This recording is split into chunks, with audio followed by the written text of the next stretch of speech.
akhirnya dia meninggalkan perihal dan perkataan ataupun perbuatan tersebut. Ini psikologi Nabi SAW. Jadi apa juga yang kita lakukan dalam kehidupan kita, dalam apa juga sifat dan sikap yang ingin kita lakukan adalah hasrat dan tujuan kita untuk mengabdikan diri kepada Allah Subhanahu wa Ta'ala. Hatta kepada sampai mereka fashion. Di zaman kegemilangan Islam, ada seorang mereka fashion namanya Ziriyah. Tak silap saya, pada zaman itu adalah zaman Khalifah Uthmaniyah. Dia orang Kurdish, orang Turki, Ziriyah. Dia ini mereka fashion. Sekarang kan ramai mereka fashion. Yang mereka fashion perempuan adalah lelaki, kan biasa macam tu. Yang mereka fashion perempuan adalah orang lelaki. Macam tu juga doktor. Doktor pangkal sakit tuan, lelaki. Pangkal sakit tuan, perempuan. Macam tu juga kadang-kadang dekat kampung-kampung, pakar urut lelaki, makcik tu. Makcik tu memang pakar urut lelaki. Yang makcik ni memang pakar urut perempuan. Gitu pula. Tak tahulah itu dugaan tak mungkin. Saja Allah Ta'ala ingin menguji. Jadi apa juga yang kita lakukan adalah tujuan untuk kita mengabdikan diri kepada Allah Subhanahu wa Ta'ala. Suka sangat saya ulang, sebab zaman hari ini banyak sangat perkara dan perbuatan yang kita lakukan memisahkan antara hidup dengan agama. Belajar apa? Belajar kejuruteraan elektrik. Ini bukan bidang agama ni. Kalau tak ada orang yang belajar kejuruteraan elektrik, tu masjid yang 30 juta tu, siapa nak pasang mikrofon tu? Siapa yang nak buat construction yang besar-besar yang macam tu? Siapa yang nak buat? Kalau kita tengok binaan seperti Taj Mahal yang diiktiraf antara binaan 4 segi yang sudutnya paling tepat sekali di atas muka bumi, itu kan yang ciptakan umat Islam. Jadi antara Islam dengan kehidupan itu sangat rapat. Jadi belajar apa juga tak kira lah. Belajar tukang pahit pun, belajar welding pun, tak kira lah apa juga yang kita pelajari. Walaupun dalam welding tu tak adalah diajar tentang mengenal Allah Ta'ala. Ada belajar welding mengenal Allah Ta'ala, sifat 20 dalam belajar apa punya syllabus, belajar apa tu, fakulti apa, pembuatan ke apa ke, belajar sifat 20 tak ada. Tapi benda tu kan memang benda yang wajib.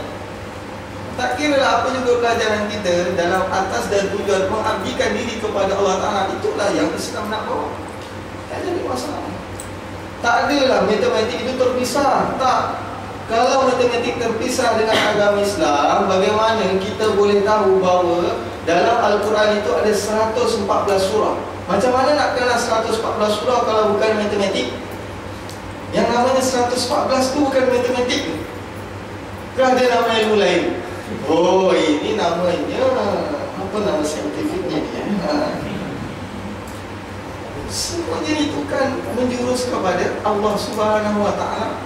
Semuanya ada dalam agama, sains, matematik, apa juga adalah bersatu dengan agama.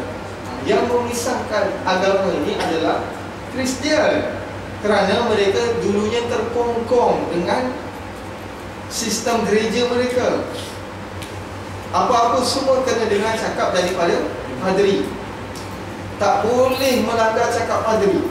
Akhirnya menjadikan pemikiran mereka sangat jumud. Sebab itu mereka nak keluar daripada kongkongan agama. Jadi kita jangan ikut kepada mereka. Sedangkan agama kita sangat meraihkan apa juga ilmu, selagi mana ilmu itu membawa pengabdian diri kepada Allah Subhanahu wa Ta'ala.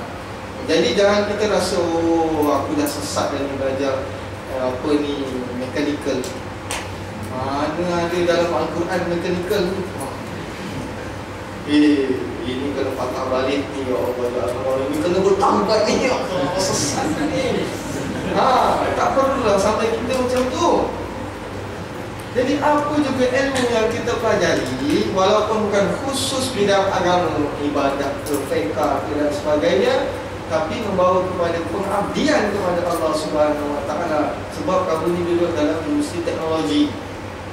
Jadi apa juga teknologi yang kita bawa ini kita serapkan dengan nilai-nilai agama Islam.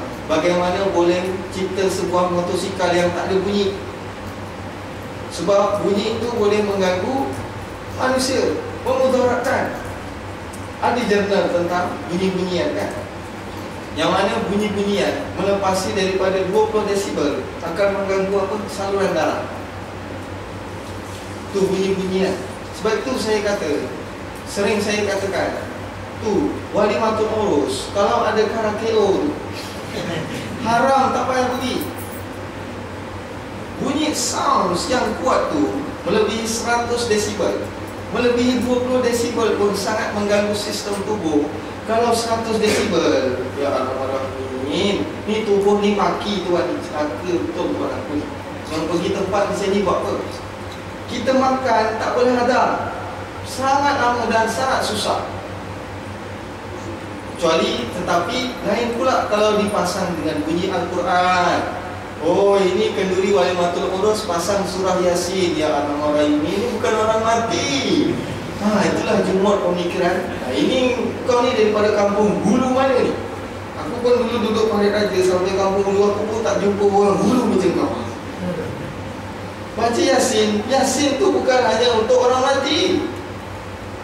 Yasin itu lebih manfaat dan faedahnya untuk orang hidup. Kamu baca satu buku, tajuknya apa? Mengapa Rasulullah tidak pernah sakit? Tu Yasin itu, bukan surah Yasin. Sebutan Yasin itu sangat membantu saluran darah. Sebutan Yasin itu kan belajar tentang apa tu? Frekuensi. Frekuensi itu bermula daripada apa? Bidang kimia kan? Betul? Ke fizik. Fizik. Maklumlah. Fizik. Fizik kan? Betul kan? Fizik. Jadi adakah fizik itu sesat?